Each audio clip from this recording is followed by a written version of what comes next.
Hello guys, this is Rishabh and you are watching Institute of Legal and Management Studies. ILMS Academy, India's premier legal and management education portal. Get certified to enhance employability. Case Analysis: Indira Shawni vs. Union of India. Indira Shawni vs. Union of India, known as the Mandal Commission case, is a very significant pronouncement of the Supreme Court on the question of reservation of posts for backward classes. The court has dealt with this question in a very exhaustive manner. This case has overruled the judgment laid down in the case of Devadasan vs. Union of India, stating that the rule of carried forward is applicable unless it does not breach the 50% rule. Analysis of this case gives a clear picture of how reservation works in India. Basic details. Case name: Indira Shawni vs. Union of India. Bench: M. Kania, M. Venkatachalya, S. R. Pandian, T. Ahmadi, K. Singh, P. Sawant, R. Sahai, T. K. Thoman, B. J. Reddy. Citation: AIR 1993 SC 477. Statutes referred: Article 16.1, Article 16.4, Article 15.4, Article 341 of the Indian Constitution. Article 15.4. Nothing in this article or in clause 2 of Article 29 shall prevent the state from making any special provision for the advancement of any socially and educationally backward classes of citizens or for the scheduled castes and the scheduled tribes. Article 16.1. There shall be equality of opportunity for all citizens in matters relating to employment or appointment to any office under the state. Article 16.4. Nothing in this article shall prevent the state from making any provision for the reservation of appointments or posts in favor of any backward class of citizens, which in the opinion of the state is not adequately represented in the services under the state. Article 341. The President may by order appoint a commission consisting of such persons as he thinks fit to investigate the conditions of socially and educationally backward classes within the territory of India and the difficulties under which they labor, and to make recommendations as to the steps that should be taken by the Union or any state to remove such difficulties and to improve their condition, and as to the grants that should be made for the purpose by the Union or any state and the conditions subject to which such grants should be made. And the order appointing such commission shall define the procedure to be followed by the commission. Cases referred: Number 1. Balaji vs. State of Mysore AIR 1963 SC 649. Number 2. State of Kerala vs. N.M. Thomas AIR 1976 SC 490. Number 3. Devadasan vs. Union of India AIR 1964 SC 179. Number 2. Facts. The Mandal Commission was appointed by the Government of India headed by the Prime Minister Sri Morarji Desai in terms of Article 340 of the Constitution in 1979 to investigate the conditions of socially and educationally backward classes. The committee has recognized 3,743 classes as socially and educationally backward classes in December 1980 and gave a certain recommendation. One of the major recommendations made by the Commission was that besides the scheduled castes SCs and the scheduled tribes STs, for other backward classes OBCs, which constitute nearly 52% component of the population, 27% government jobs be reserved so that the total reservation for all SCs, STs and OBCs amounts to 50%. At that time, the Janata Party got dissolved and Congress came to the power. They did not implement the recommendations until 1989. In 1989, the Janata Party came to the power and they issued an office memoranda in order to implement the recommendations of the committee. But there were violent protests throughout the country for 3 months, resulting in damage to person and property. So a writ petition was filed in October 1990 challenging the legitimacy of the office memoranda. Later, the Janata Party again collapsed and Narasimha Rao assumed office, and he introduced economic criterion by providing importance to the proper sections of the socially and educationally backward classes, from that 27%, and also inserted 10% reservations to the educationally backward classes of the higher caste people.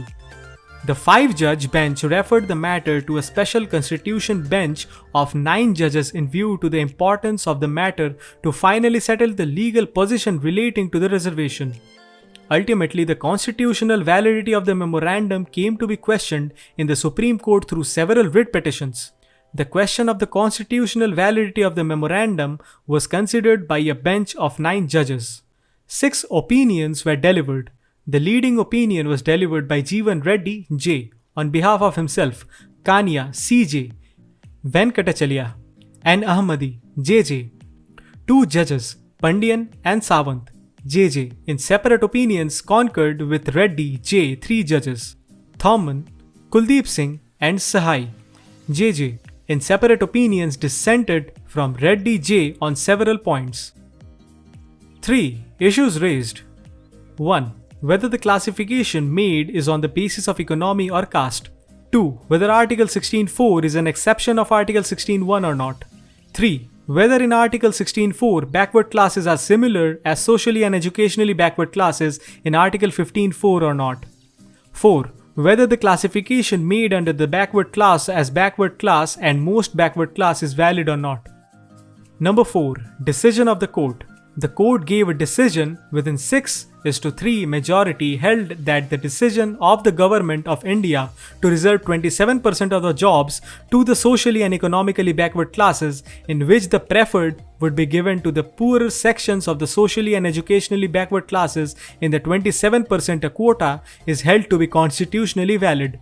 By this, the court threw out that creamy layer among the socially and economically backward classes would be eliminated, but the court struck down the provision which provides 10% reservation for the economically backward people among the higher castes as invalid.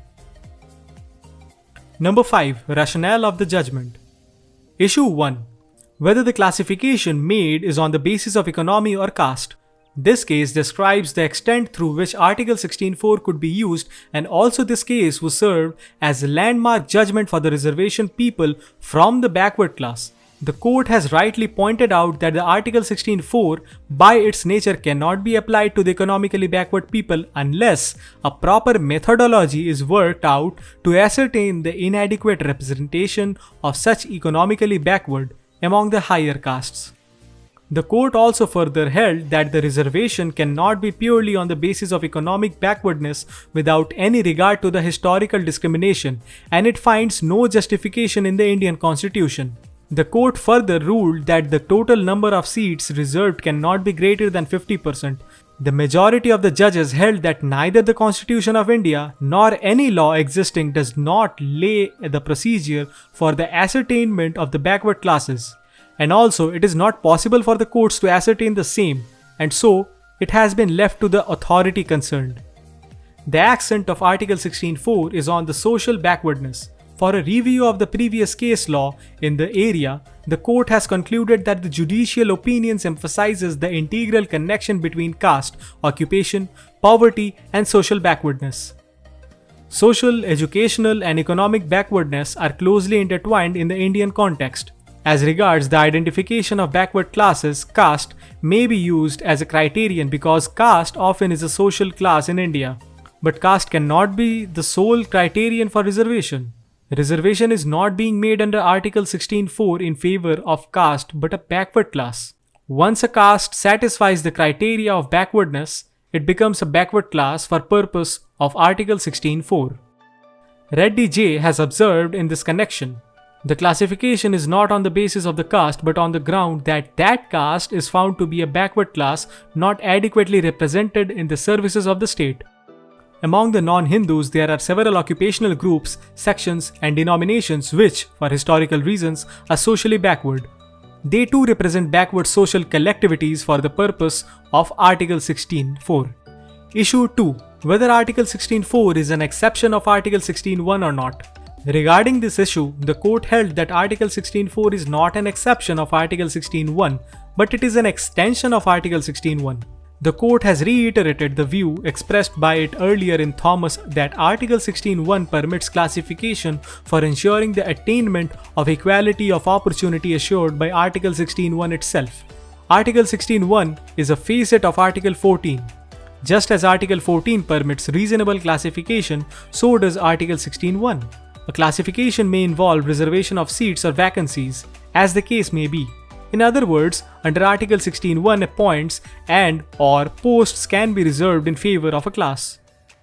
Article 16.4 is not an exception of Article 16.1, but only an instance of classification implicit and permitted by Article 16.1. Even without Article 16.4, the state could have classified backward class of citizens in a separate category for special treatment in the nature of reservation of posts or appointments in government services. Article 16.4 merely puts the matter beyond any shadow of doubt in specific terms.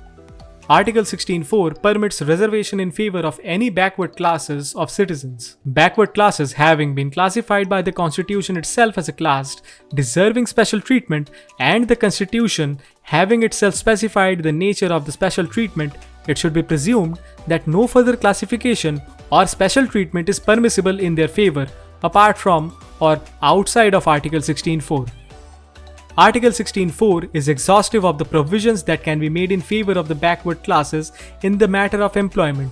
No reservations can be provided outside Article 16.4 in favor of backward classes, though it may not be exhaustive of the very concept of reservation. Reservation for other classes can be provided under Clause 16.1 on the basis of reasonable classification and overrule the decision of Balaji vs. State of Mysore. If, for backward classes, reservations are made both under Clause 4 as well as Clause 1, then the vacancies available for free competition as well as reserved categories would be correspondingly whittled down, and that is not a reasonable thing to do. Issue 3. Whether in Article 16.4 backward classes are similar as socially and educationally backward classes in Article 15.4 or not. The court said that backward class of citizens in Article 16.4 is not the same as the socially and educationally backward classes in Article 15.4. Backwardness under Article 16.4 need not be social as well as educational, as is the case under Article 15.4. Article 16.4 does not contain the qualifying words socially and educationally, as does Article 15.4.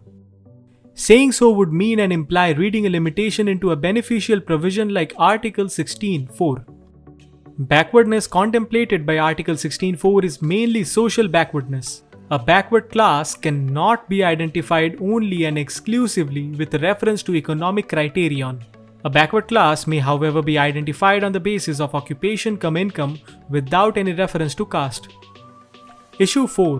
Whether the classification made under the backward class as backward class and most backward class is valid or not. It is open to the government to notify which classes among the several designated OBCs are more backwards and apportion reserved vacancies posts among backwards and more backwards. The court has rejected the reservation of 10% posts made by Narasimha Rao government in favor of other economically backward sections of the people who are not covered by existing schemes for reservations. Such a category cannot be related to Article 16.4. If at all, it can be related to Article 16.1. Even so, the court could not sustain it. Reservation of 10% vacancies among open competition candidates on the basis of income or property holding means the exclusion of those who are above the demarcating line from these 10% seats. It is not permissible to debar a citizen from being considered for appointment to any office under the state solely on the basis of his or her income or property holding. Any such bar would be inconsistent with the guarantee of equal opportunity held out by Article 16.1. Whether reservations are applicable for promotions or not. The court held that the rule of reservation would not apply to promotions. Under Article 16.4, reservation is permissible only at the stage of entry into the state service, that is, only at the initial stage of direct recruitment and not at the subsequent promotional stage. The court has reached this conclusion as a result of the combined reading of Article 16.4 and Article 335 Reddy J has observed on this point. While it is certainly just to say that a handicap should be given to the backward class of citizens at the stage of initial appointment, it would be a serious and unacceptable inroad into the rule of equality of opportunity to say that such a handicap should be provided at every stage of promotion throughout their career. That would mean the creation of a permanent separate category apart from the mainstream, a vertical division of the administrative apparatus. All this is bound to affect the efficiency of administration. At the initial stage of recruitment, reservation can be made in favor of a backward class for citizens, but once they enter the service, the efficiency of administration demands that these members compete with others and earn promotion like all others.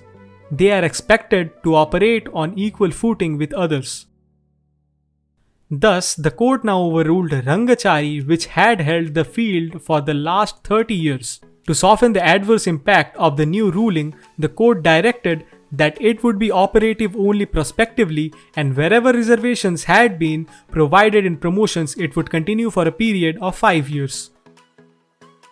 The court has also ruled that it would not be impermissible for the state to extend concessions and relaxations to members of reserved categories in the matter of promotion without compromising the efficiency of the administration.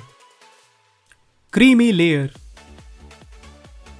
A very important recommendation made by the court is that the creamy layer, the socially advanced members of a backward class, should be excluded from the benefit of reservation. Such exclusion would benefit the truly backward people and thus more appropriately serve the purpose of Article 16(4).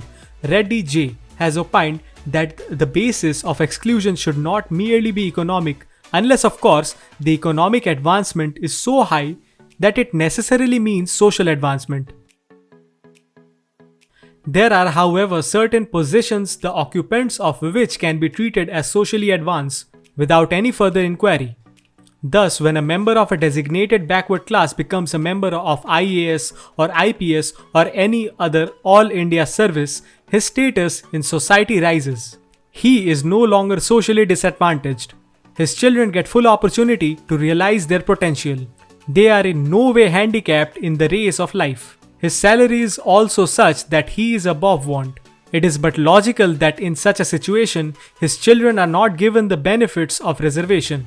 For giving them the benefit of reservation, other disadvantaged members of that backward class may be deprived of that benefit. However, instead of itself laying down finally the test to identify the creamy layer, the court has directed the government to specify the basis of exclusion, whether on the basis of income, the extent of holding, or otherwise.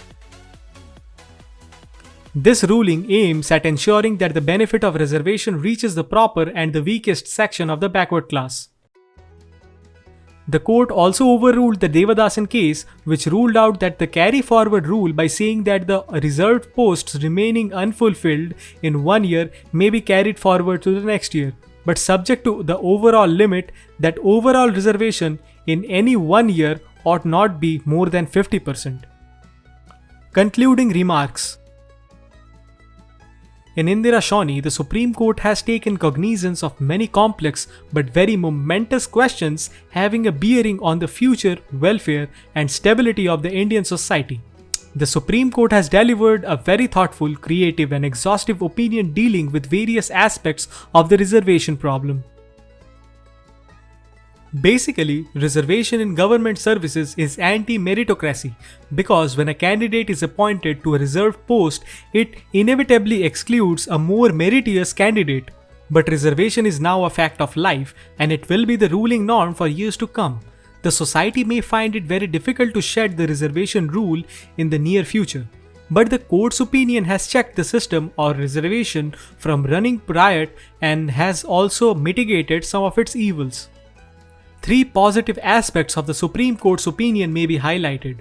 Number 1. The overall reservation in a year is now limited to a maximum of 50%. Number 2. Amongst the classes granted reservation, those who have been benefited from the reservation and have thus improved their social status, called the creamy layer by the court, should not be allowed to benefit from reservation over and over again. This means the benefit of the reservation should not be misappropriated by the upper crust, but that the benefit of the reservation should be allowed to filter down to the lowliest so that they may benefit from the reservation to improve their position. This proposition raises the ticklish question of finding suitable socio-economic tests to identify the creamy layer among the backward classes. The court admits that identifying the elite classes may not be an easy exercise. Accordingly, the court has left the task of chalking out the criteria for the purpose of the government concerned. However, the court has given one clear indication of its thinking on this issue. The court has said that if a member of a backward family becomes a member of IAS, IPS or any other All India service, his social status rises. He is no longer socially disadvantaged. This means that in effect, a family can avail the reservation once only. Number 3. An element of merit has now been introduced into the scheme of reservation. This has been done in several ways. For example, Number 4. Promotions are to be merit-based and are to be excluded from the reservation rule. Number 5. Certain posts are to be excluded from the reservation rule and recruitment to such posts is to be merit-based. Number 6. Minimum standards have to be laid down for recruitment to the reserved posts. In fact, the court has insisted that some minimum standards must be laid down even though the same may be lower than the standards laid down for the non-reserved posts. Important points. Number 1. Caste can be one of the factors, but not the sole factor to assess backwardness. Number 2. Reservation is a constitutionally recognized method of overcoming backwardness. This may adversely affect efficiency in administration, but for the present, the system of reservation has to be accepted as necessary. However, it may not be kept within strict limits. The Supreme Court's opinion in Indira Shawnee makes a signal contribution to this end. Number 3. The socially advanced members of a backward class, the creamy layer, has to be excluded from the backward class, and the benefit of reservation under Article 16(4) can only be given to the class which remains after the exclusion of the creamy layer. This would more appropriately serve the purpose and object of Article 16(4). Number 4. After Indira Shawnee, 2 constitutional amendments have been incorporated in Article 16(4) to somewhat tone down the impact of the Supreme Court pronouncement. 77th Constitutional Amendment. It has been brought into effect permitting reservation in promotion to the scheduled castes and scheduled tribes.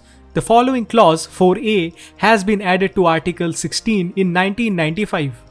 Nothing in this article shall prevent the state from making any provision for reservation in matters for promotion to any class or classes of posts in the services under the state in favor of the scheduled castes and the scheduled tribes which in the opinion of the state are not adequately represented in the services under the state.